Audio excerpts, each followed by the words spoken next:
Dear students, welcome to my YouTube channel Intent Coaching Classes। आज हम class 10th CBSE का sample question paper solve करेंगे।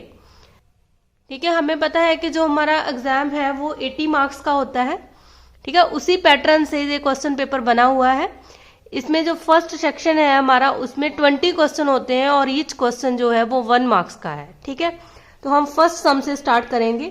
First सम है The times in second taken by 150 athlete to run a 110 hurdle race is tabulated below। ठीक है, class interval दिए हैं 13.8 से लेके 14, 14 से लेके 14.2, सिमिलर 14.8 से लेके 15 तक। ठीक है, और फ्रीक्वेंसी गिवन है 2, 4, 5, 71, 48 एंड 20। और हमें कहा है the number of athletes who completed the race in less than 14.6 second is. ठीक है, हमने number of athlete find out करने हैं जो कंप्लीट करते हैं रेस और टाइम लगाते हैं 14.6 से लेस। ठीक है, तो हमें पता है कि जो ये वाला इंटरवल है जो 14.4 से लेके 14.6 तक दिया है, इसको काउंट नहीं करते। इस इंटरवल में 14.4 से लेके 14.6 के लेस वाले जो एथलीट हैं वो वाले लिखे हुए हैं। ठीक है, और जो ये वाला नंबर है 14.6 से 14.8, इसमें 14.6 को हम काउंट करेंगे और 14.8 से लेस वाले नंबर लिखते हैं। ठीक है, तो हमें चाहिए 14.6 से लेस। तो देखो कौन कौन से एथलीट हैं, उसमें आ जाएगा 2, 4, 5 प्लस 71। ठीक है, यहां तक जो नंबर ऑफ एथलीट हैं वो वाले हैं जिन्होंने रेस कंप्लीट की है 14.6 से लेस सेकेंड में। ठीक है, तो इनको टोटल कर देंगे हम। इनका टोटल हमारे पास आ गया 82। ठीक है, तो 82 एथलीट हैं जो कंप्लीट करते हैं रेस लेस देन 14.6 सेकेंड। ठीक है, तो इसका करेक्ट ऑप्शन है सी। हमारा सेकंड सम है 20 tickets on which numbers 1 to 20 are written are mixed thoroughly and then a ticket is drawn at random out of them, the probability that the number on the drawn ticket is a multiple of 3 or 7 is। ठीक है, इसमें कहा है कि हमारे पास 20 ticket है और उनमें नंबर 1 से लेके 20 तक उसके ऊपर लिखा हुआ है। ठीक है, मतलब 1, 2, 3, 4 एंड सो ऑन 20। तो हमने उसमें से जो टिकट ड्रान करनी है वो वाली टिकट लेनी है जो हमारे पास मल्टीपल ऑफ 3 और 7। ठीक है, तो हमें पता है कि 1 से लेके 20 तक अगर हम मल्टीपल ऑफ 3 देखें तो वो हमारे पास आ जाएंगे 3, 6, 9, 12, 15, 18। ठीक है, 1 से लेके 20 तक हमारे पास ये 6 नंबर हैं जो मल्टीपल ऑफ 3 है। ठीक है, और हमें चाहिए मल्टीपल ऑफ 7। अब जब हम मल्टीपल ऑफ 7 देखेंगे वो हमारे पास आ जाएंगे 7, 14। ठीक है, ये 2 नंबर है। हमें पता है कि तीसरा 21 आएगा, वो इससे ज्यादा है। तो हमने ओनली वही नंबर देखने हैं 3 और 7 के मल्टीपल हैं और 1 से लेके 20 के बीच में है। ठीक है, तो हमें पता है जब भी हमने प्रोबेबिलिटी फाइंड आउट करनी है तो प्रोबेबिलिटी होती है number of favourable case upon number of total case. ठीक है, तो इसमें जो हमारे फेवरेबल केस हैं देखो वो कितने हैं, 6 तो ये है 3 के मल्टीपल और 2 हमारे पास वो है 7 के मल्टीपल। ठीक है, तो ये टोटल हो गए 8। तो यहाँ हमारे पास फेवरेबल केस 8 है और टोटल हमारे पास कितने हैं, 20 टिकट है, तो अपॉन में आ जाएगा 20। ठीक है, अब इसको हम सिंप्लीफाई कर सकते हैं। 4 के टेबल से डिवाइड कर देंगे, 4 2 जा 8, 4 5 जा 20, तो ये 2/5 हमारा आंसर आ जाएगा। ठीक है, तो इसका करेक्ट ऑप्शन है बी। हमारा थर्ड सम है the total surface area of hemispherical solid having radius 14 centimetre is. ठीक है, हमें पता होना चाहिए कि जो total surface area of hemisphere है वो 3πr² के इक्वल होता है। ठीक है, total surface area of hemisphere, ठीक है, वो हमारे पास होता है 3πr का स्क्वायर। तो 3, अगर यहाँ हमारे पास पाई की वैल्यू गिवन होती कि हमने 3.14 लेनी है या 22.7 लेनी है, ठीक है, तो हमने जो गिवन हमारे पास पाई की वैल्यू है हमने वही यूज करनी है। अदरवाइज अगर हमारे पास गिवन नहीं है तो हम पाई की वैल्यू 22.7 ले लेंगे। ठीक है, और आर की वैल्यू हमारे पास गिवन है, रेडियस 14 सेंटीमीटर है, तो यहाँ आ जाएगा 14 इंटू 14, 7 2 जा 14, ठीक है। इनकी मल्टीप्लाई कर देंगे तो ये हमारे पास आ जाएगा 1848 सेंटीमीटर स्क्वायर, ठीक है। तो इसका करेक्ट ऑप्शन है बी। हमारा फोर्थ सम है, if the point C K comma 4 divides the join of the point, A point दिया है 2,6 एंड बी पॉइंट है 5,1 in the ratio 2:3, then the value of K, ठीक है। ऐसे सम हमें पता है कि जब भी हमारे पास 2 पॉइंट गिवन है और हमारे पास रेशियो गिवन है तो हम सेक्शन फार्मूले की हेल्प से इस सम को सॉल्व करेंगे, ठीक है। उसमें क्या होता है कि अगर हमारे पास ए पॉइंट दिया है 2,6 और बी पॉइंट हमारे पास है 5,1, ठीक है, और इन दोनों पॉइंट्स का जो डिवाइड कर रहा है पॉइंट वो है सी के कॉमा 4, ठीक है, और वो डिवाइड कर रहा है रेशियो 2:3 में। इसमें हमने क्या फाइंड आउट करना है, हमने के की वैल्यू फाइंड आउट करनी है, ठीक है। इसका मतलब हमें एक्स के कोऑर्डिनेट चाहिए, तो हम ओनली एक्स के कोऑर्डिनेट ही सॉल्व करेंगे, ठीक है। इसको इसके साथ मल्टीप्लाई करते हैं और इस नंबर को इसके साथ मल्टीप्लाई करते हैं, ठीक है। 2 5 जा हमारे पास आ जाएगा 10 प्लस 3 2 जा 6 और अपॉन में होता है इन दोनों नंबर्स का सम 2 + 3, ठीक है। ये वाली जो वैल्यू होती है ये x के इक्वल होती है, और अगर 2 को 1 के साथ मल्टीप्लाई करें, 3 को 6 के साथ मल्टीप्लाई करें, ठीक है, और अपॉन में 2 + 3 करें तो वो हमारी y की वैल्यू है। तो y की वैल्यू तो हमें सॉल्व करने की जरूरत नहीं, क्योंकि हमने ओनली k की वैल्यू फाइंड आउट करना है, और जो k की वैल्यू है वो x की वैल्यू के इक्वल है। तो ये हमारे पास बन जाएगा 10 + 6 16, 2 + 3 5, ठीक है। तो इसका मतलब जो k की वैल्यू है वो आ गई 16/5, तो हमारा करेक्ट ऑप्शन है सी। फिफ्थ सम है, given that cos theta is equal to √3/2 then tan square theta is equal to. अगर cos को हमने सेकंड में कन्वर्ट करना है तो हमें पता है सेकंड थीटा जो होता है वो 1/cos होता है, ठीक है। तो इसका रेसिप्रोकल हो जाएगा, सेकंड की वैल्यू आ जाएगी 2/√3, और सेकंड और tan में कौन सा रिलेशन होता है, ठीक है, वो है second square theta minus tan square theta is equal to 1, ठीक है। तो यहां से हमारे पास आ जाएगा सेकंड स्क्वायर थीटा, 1 को इस साइड ले आएंगे -1 इक्वल टू आ जाएगा tan square theta. tan square theta की हमने वैल्यू फाइंड आउट करनी है, यहां हम सेकंड की वैल्यू फिल कर देंगे 2/√3 इसका स्क्वायर -1, ठीक है। 2 का स्क्वायर आ जाएगा 4 और √3 का स्क्वायर करेंगे, रूट और स्क्वायर कैंसिल हो जाते हैं, यहाँ हमारे पास आ जाएगा 3 -1, ठीक है। तो इसका एलसीएम लेंगे, ये आ जाएगा 4 - 3/3, 4 में से 3 को सब्ट्रैक्ट किया 1/3 हमारा आंसर आ गया, ठीक है। तो इसका करेक्ट ऑप्शन है ए। इसी सम को हम सेकंड मेथड से भी कर सकते हैं, क्योंकि हमें पता है कि cos थीटा जो होता है वो b/h होता है, और यहां से हम पैथागोरस थ्योरम की हेल्प से p की वैल्यू फाइंड आउट कर लेंगे, और वहां से हम tan थीटा की वैल्यू फाइंड आउट करेंगे, फिर उसका स्क्वेयरिंग करेंगे, ठीक है। वैसे भी हम इस सम को सॉल्व कर सकते हैं, ठीक है, ठीक है। सेकंड मेथड से भी आपने इस सम को ट्राई करना है। हमारा 6th सम है, the value of 9 second square a minus 9 tan square a is, ठीक है। तो हम क्या करेंगे, इसमें से देखो 9 कॉमन लिख सकते हैं, और यहाँ हमारे पास आ जाएगा 6 square a minus tan square a, ठीक है।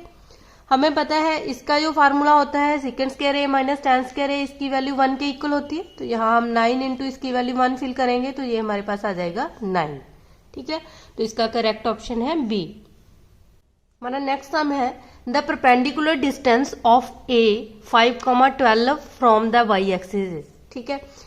तो हमें कहा है कि y एक्सिस से इस पॉइंट का डिस्टेंस फाइंड आउट करना है। देखो इसको हम 2 वे से कर सकते हैं। एक तो हमें पता है कि जो पॉइंट y एक्सिस में होगा उसमें हमारा जो x की वैल्यू होगी वो 0 होगी, ठीक है।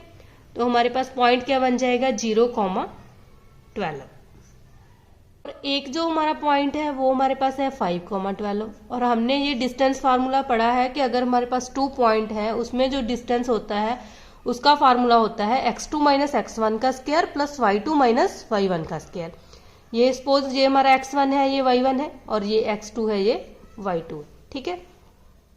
जो पॉइंट भी हमें गिवन है, अगर यहाँ y एक्सिस लिखा है तो उसमें उसमें जो x का कोऑर्डिनेट है वो 0 हो जाएगा और y का कोऑर्डिनेट एज इट इज आ जाएगा। ठीक है, अगर ये डिस्टेंस x एक्सिस से कहा होता तो फिर हमारा जो y वाला कोऑर्डिनेट होता वो 0 हो जाता और x का कोऑर्डिनेट एज इट इज आ जाता। ठीक है, अब हम डिस्टेंस फार्मूले की हेल्प से इसमें डिस्टेंस फाइंड आउट करेंगे। ये हमारे पास आ जाएगा 5 माइनस 0 का स्क्वायर प्लस 12 माइनस 12 का स्क्वायर। ठीक है, 5 का स्क्वायर 25, 12 में से 12 सब्ट्रैक्ट किया 0, 0 का स्क्वायर 0 ही आ जाएगा, इसका मतलब रूट 25 आ गया और 25 का स्क्वायर रूट होता है 5। ठीक है, इसका मतलब इन दोनों पॉइंट्स में जो डिस्टेंस है वो 5 यूनिट है। ठीक है, अदरवाइज आप डायरेक्ट भी सॉल्व कर सकते हो। हमें पता है कि ये हमारा एक्स एक्सिस है और यहाँ वाई एक्सिस है। ठीक है, और यहाँ देखते हैं तो एक्स नेगेटिव होता है और यहाँ हमारा वाई नेगेटिव होता है। और जो ये वाला हमारा पॉइंट है इसमें एक्स भी पॉजिटिव है और वाई भी पॉजिटिव है, इसका मतलब वो फर्स्ट क्वाड्रेंट में लाई करते हैं। सपोज यहाँ हमारे एक्स की वैल्यू 5 है और यहाँ वाई की वैल्यू 12 है, इसका मतलब ये वाला जो पॉइंट है ये हमारा आ गया 5,12। ठीक है, ये वाला डिस्टेंस देखें तो ये 5 यूनिट है और इस तरफ हम डिस्टेंस देखें तो वो 12 यूनिट है।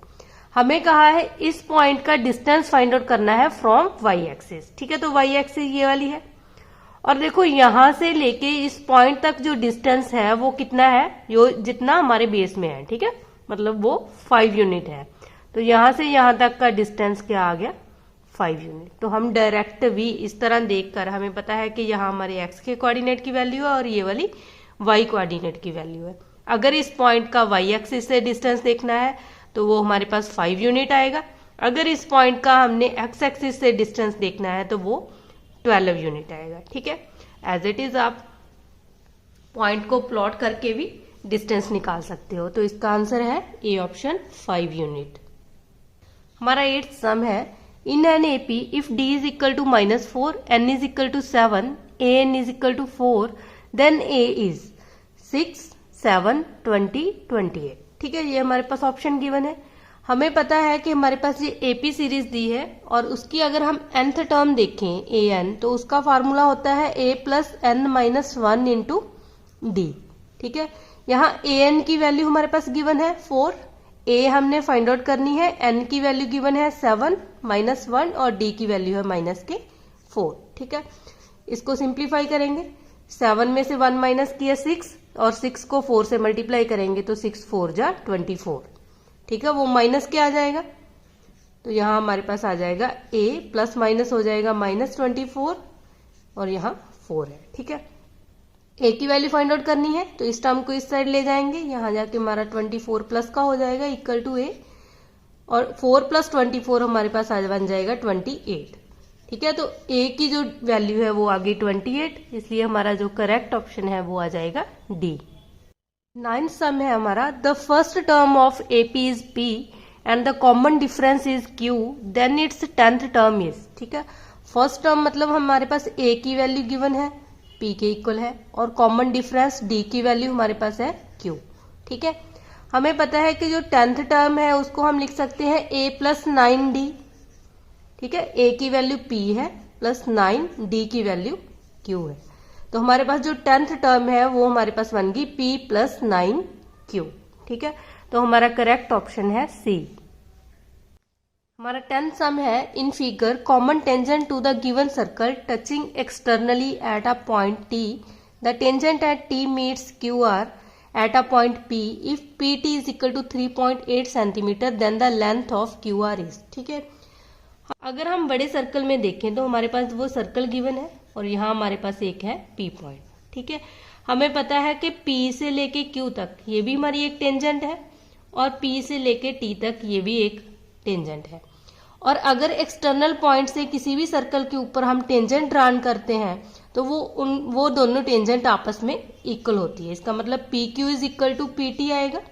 ठीक है, और PT की हमें वैल्यू गिवन है 3.8, तो इसका मतलब जो PQ है उसकी वैल्यू भी क्या आ जाएगी 3.8। ठीक है, क्योंकि ये दोनों टेंजेंट आपस में इक्वल है। अब हम इस सर्कल की बात करें तो इसमें भी ये वाली भी एक टेंजेंट है और ये भी एक टेंजेंट है। ठीक है, हमें पता है कि अगर एक्सटर्नल पॉइंट से हम किसी भी सर्कल के ऊपर 2 टेंजेंट ड्रान करते हैं तो उन दोनों की वैल्यू जो है वो आपस में इक्वल होती है। तो यहां से हमारे पास क्या आ जाएगा, जो PT है और जो PR है वो भी आपस में इक्वल आ जाएंगे, क्योंकि ये दोनों भी सर्कल की टेंजेंट है। तो हमें पता है PT की वैल्यू 3.8 है, इसका मतलब जो PR है वो भी कितना आ जाएगा, 3.8। ठीक है, अब हमने लेंथ फाइंड आउट करनी है QR की।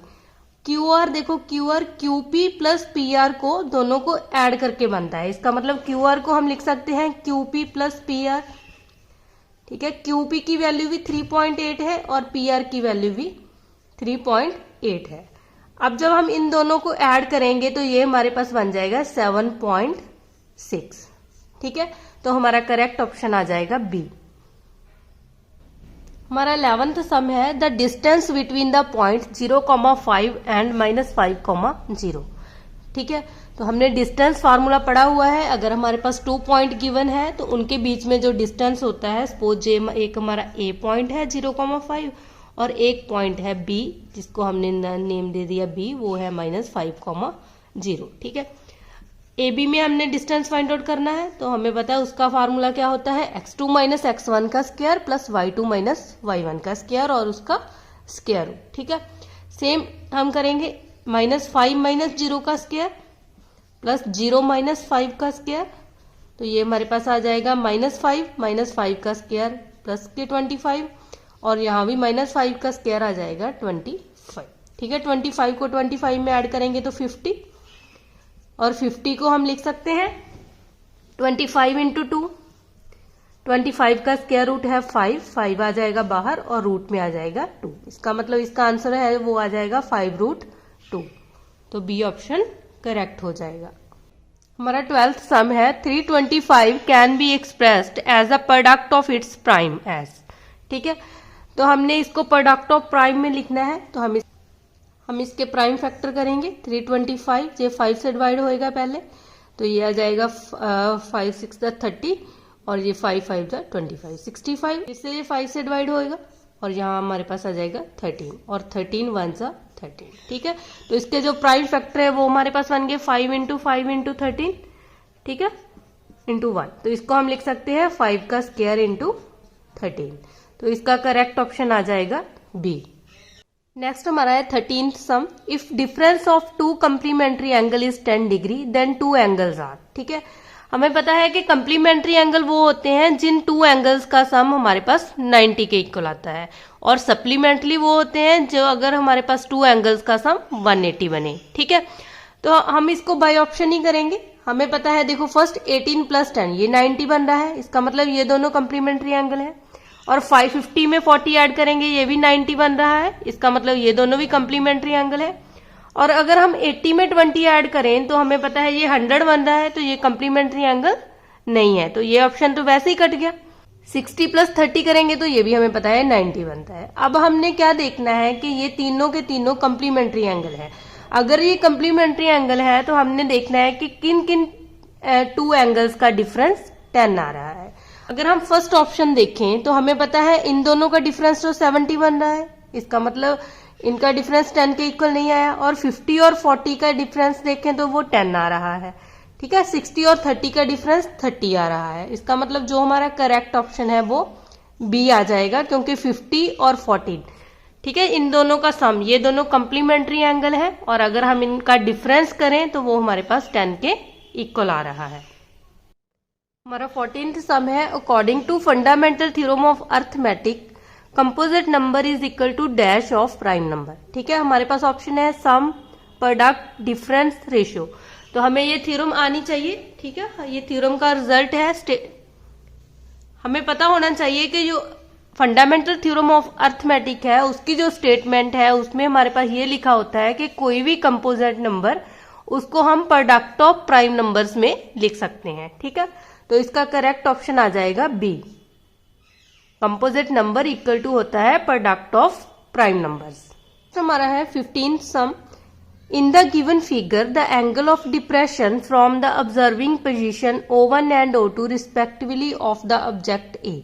ठीक, फर्स्ट हम देखते हैं कि जो O1 है उसमें जो हमारा एंगल ऑफ डिप्रेशन बनेगा उसको हम लेट कर लेते हैं कि ये हमारे पास x के इक्वल है। ठीक है, अब ये वाली ट्रायंगल की बात करें तो ये हमारे पास एक ट्रायंगल है, ACO1।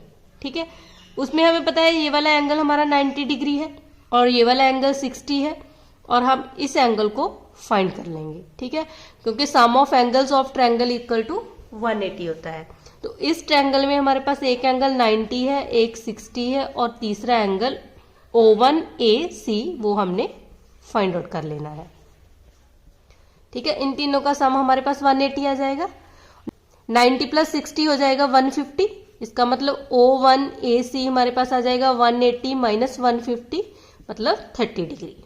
ठीक है, तो ये एंगल हमारे पास आ गया 30 डिग्री। क्योंकि ये पूरा एंगल हमारे पास 45 गिवन है, तो हमने O1AC की वैल्यू यहां से फाइंड आउट कर ली। ठीक है, अब हमें पता है कि अगर हम यहाँ एक एंगल लाइन ड्रा करते हैं, ठीक है, ये वाली लाइन, तो ये लाइन और ये लाइन आपस में पैरेलल है।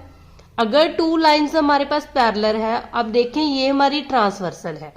ठीक है, तो हमारे पास रिजल्ट होता है, अगर हमारे पास टू लाइंस पैरेलल है और एक लाइन उनको कट कर रही है, वो ट्रांसवर्सल है। ठीक है, तो उसका ये वाला एंगल और ये वाला एंगल आपस में इक्वल आ जाएगा। सिमिलर यहाँ हमारा जो एंगल है 30 डिग्री और ये हमारा है x। ठीक है, तो इसका मतलब x की वैल्यू हमारे पास क्या आ जाएगी 30 डिग्री। तो फर्स्ट जो हमारा O1 पे जो एंगल ऑफ डिप्रेशन है उसकी वैल्यू आ गई 30 डिग्री। ठीक है, सिमिलर हम O2 से फाइंड आउट करेंगे। O2 से हम देखें तो ये हम एक लाइन ले लेते हैं, ये हमारा एंगल बन रहा है, इसको नाम दे दिया हमने y। ठीक है, अब J वाली जो लाइन है वो AB लाइन के इसके पैरेलल है। अगर ये पैरेलल है तो ये इसकी ट्रांसवर्सल है। ठीक है, इसका मतलब ये वाला एंगल और ये वाला एंगल आपस में इक्वल होंगे। ठीक है, क्योंकि ये दोनों अल्टरनेटिव इंटीरियर एंगल है। तो इस पूरे एंगल की वैल्यू O2AB की वैल्यू 45 है। इसका मतलब जो y एंगल है वो भी हमारा क्या आ जाएगा 45 डिग्री। ठीक है, तो इससे हमारा जो करेक्ट ऑप्शन है वो A बन जाएगा। इसमें जो हमारा फर्स्ट एंगल है यहाँ वो 30 डिग्री है और y की वैल्यू हमारे पास आ गई 42 डिग्री। ठीक है, हमारा नेक्स्ट सम है given that sine alpha is equal to 1/2 and cos beta is equal to 1/2, then value of alpha plus beta is. ठीक है, हमें पता है कि जो साइन अल्फा है वो इक्वल टू आ गया 1/2। साइन 1/2 कब होता है साइन 30 डिग्री पे। यहां हम 1/2 को लिख सकते हैं साइन 30।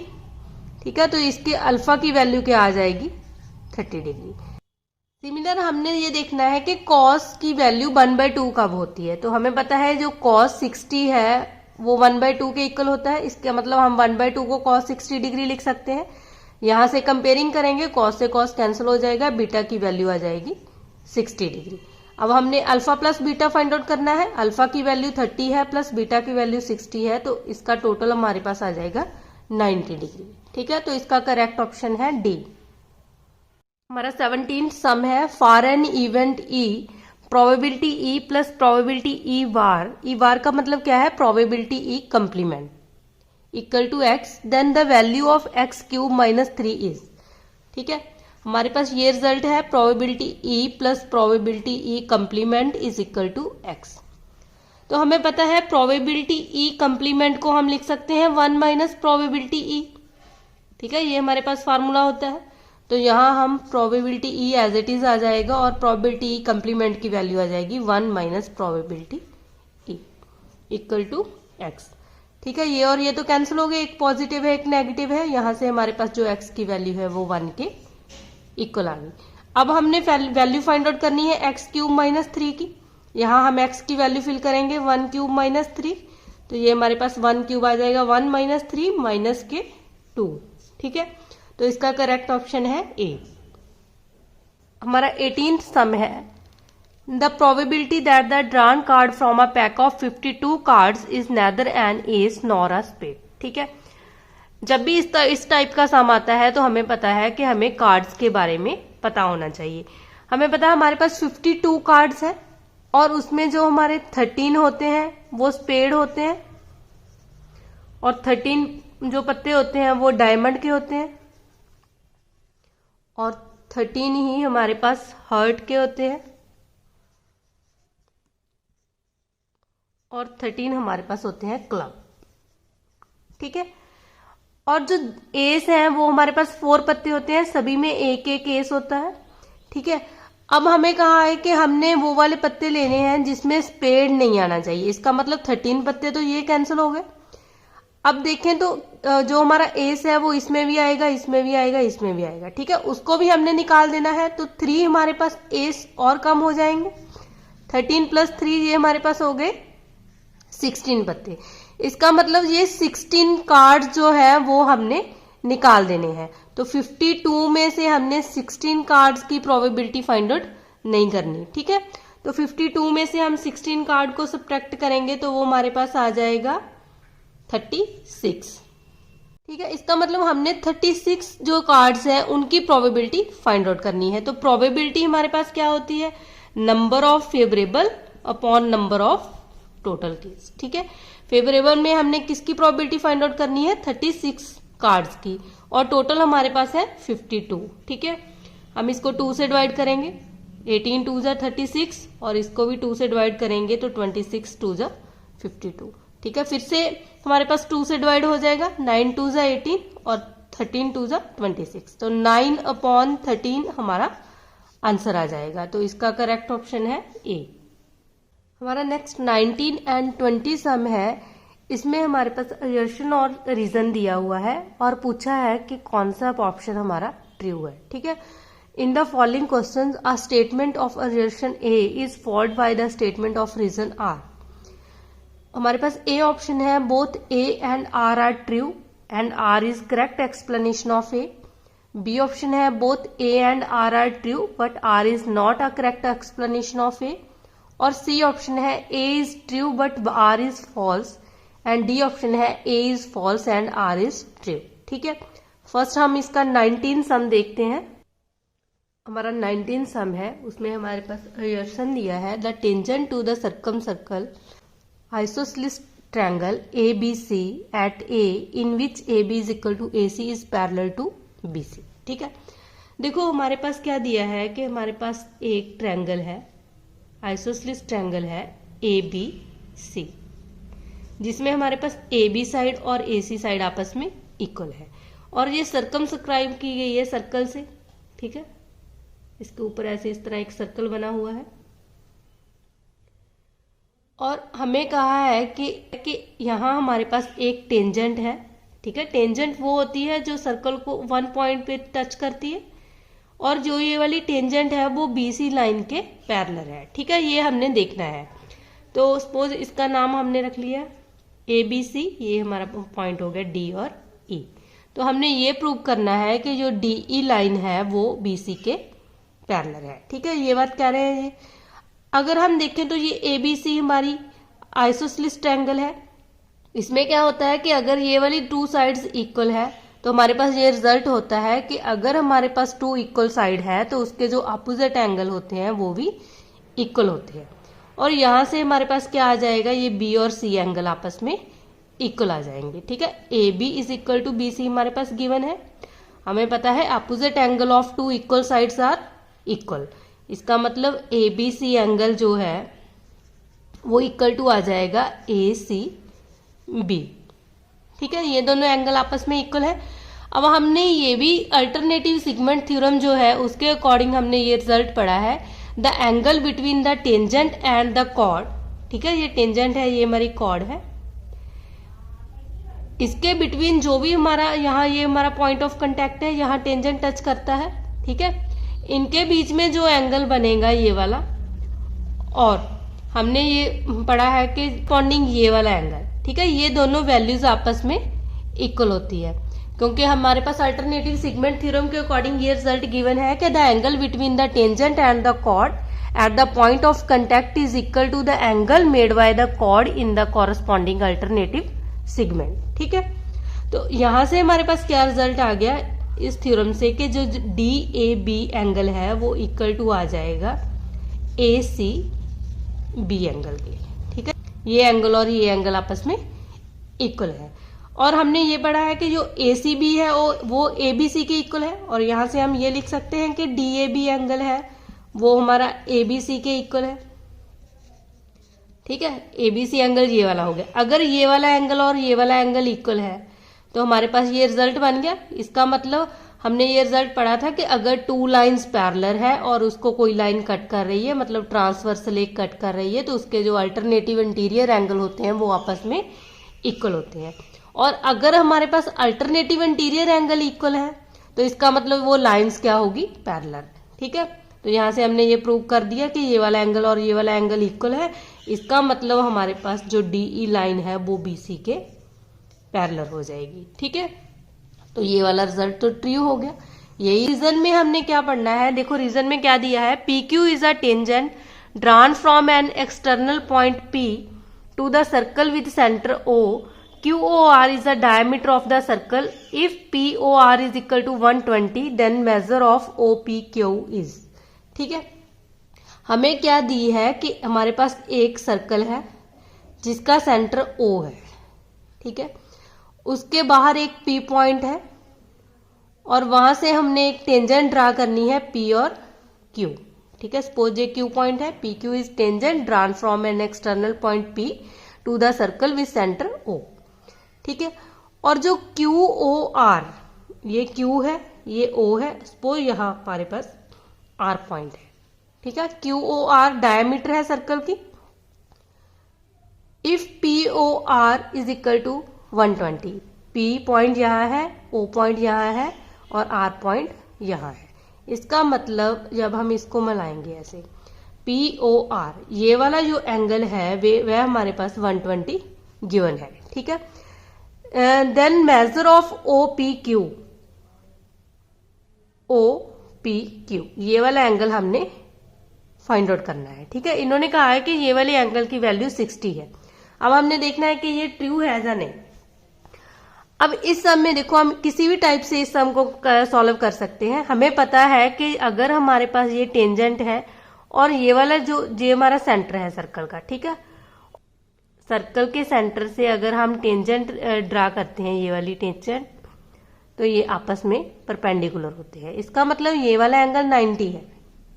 ठीक है, तो हमें इसकी वैल्यू तो पता चल गई है 90 है। ठीक है, तो अगर हम सोचे, हम ये वाली प्रॉपर्टी भी यूज कर सकते हैं कि ये हमारा एक्सटीरियर एंगल है, ये हमारी ट्रायंगल है, इसमें ये दोनों इंटीरियर एंगल है। ठीक है, sum of two interior angle equal to होते हैं अपोजिट एक्सटीरियर एंगल। ठीक है, इन दोनों का सम जो है वो इक्वल टू हो जाएगा 120। ठीक है, और 90 यहाँ हमें पता है इसकी वैल्यू हमने फाइंड आउट करनी है। 90 को अगर हम 120 में से माइनस कर देंगे तो ये हमारा एंगल फाइंड आउट हो जाएगा। अदरवाइज आप इस तरीके से भी कर सकते हो कि हमें पता है कि ये हमारी डायमीटर जो होती है वो एक स्ट्रेट लाइन है। ठीक है, अगर वो स्ट्रेट लाइन है तो ये पूरा एंगल जो हमारे पास बनेगा वो 180 डिग्री बनेगा। ठीक है, इतने की वैल्यू हमारे पास 120 गिवन है।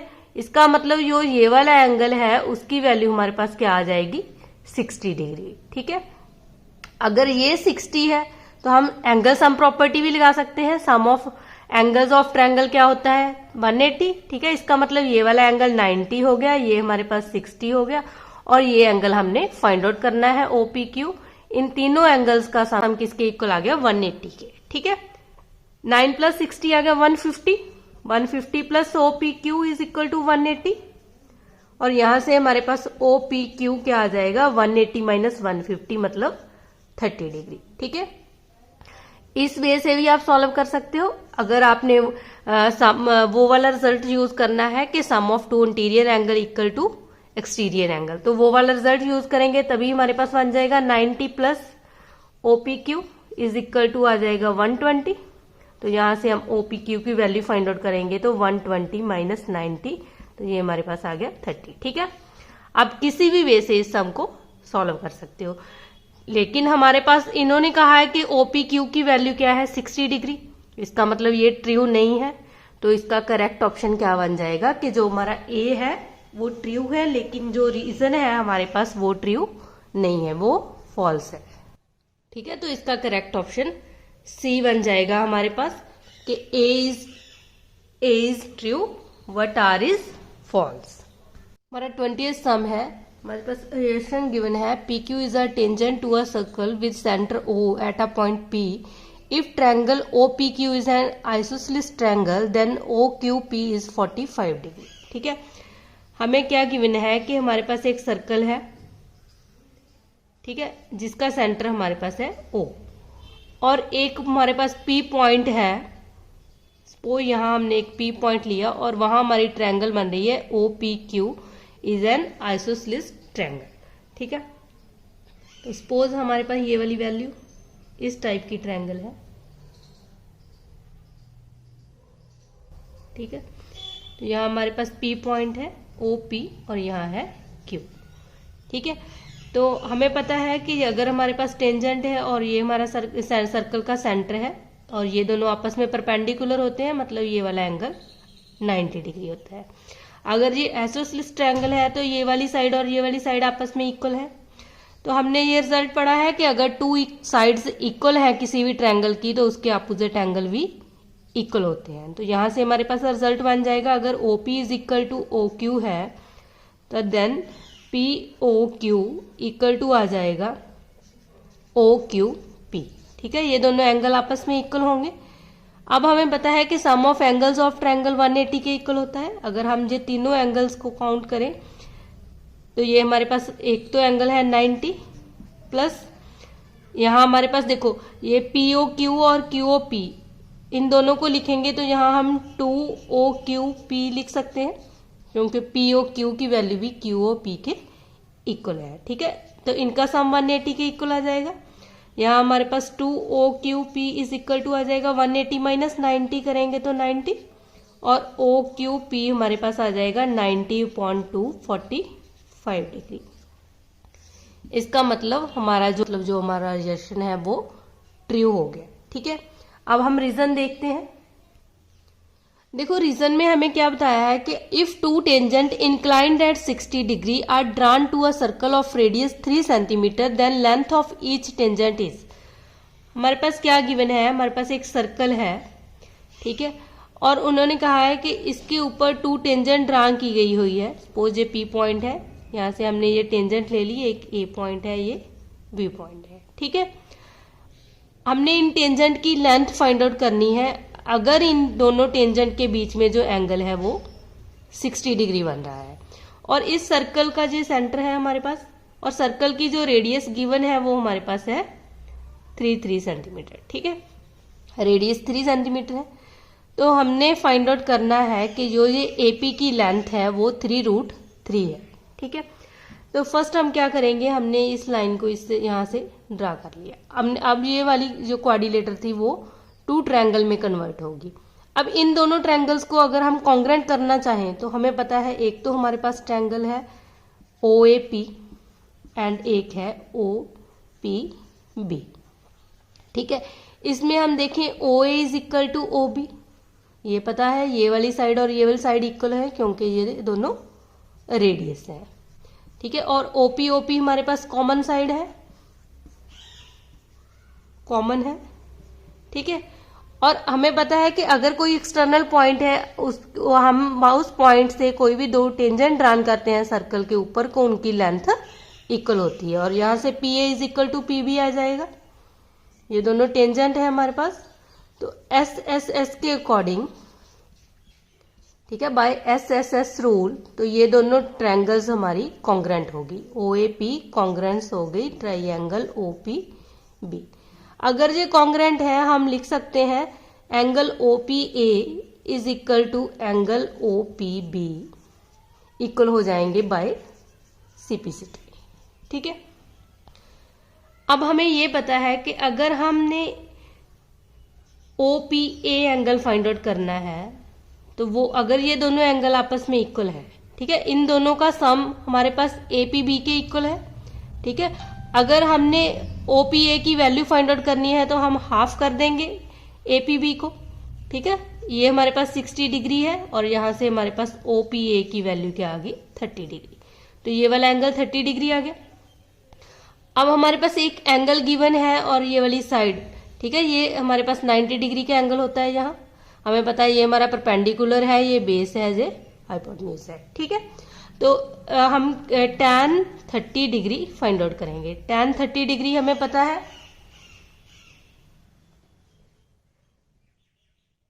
P/B के इक्वल होता है। यहाँ P की वैल्यू हमारे पास 3 है और जो बेस है उसकी वैल्यू है AP। ठीक है, और tan 30 की वैल्यू होती है 1/√3, ये हमारे पास आ गया 3/AP, और यहाँ से क्रॉस मल्टीप्लाई करेंगे तो AP की वैल्यू आ गई 3√3। ठीक है, तो यही हमने फाइंड आउट करना था कि जो लेंथ ऑफ टेंजेंट है वो 3√3 है, इन्होंने कहा है, तो इसका मतलब जो हमारा रीजन है वो भी ट्रू है। ठीक है, ठीक है, हमने सेक्शन 1 कंप्लीट कर लिया है। आज के लिए हम इतना ही करेंगे। अगर आपको मेरी वीडियो पसंद आई है तो लाइक करना और अपने फ्रेंड्स के साथ शेयर भी करना।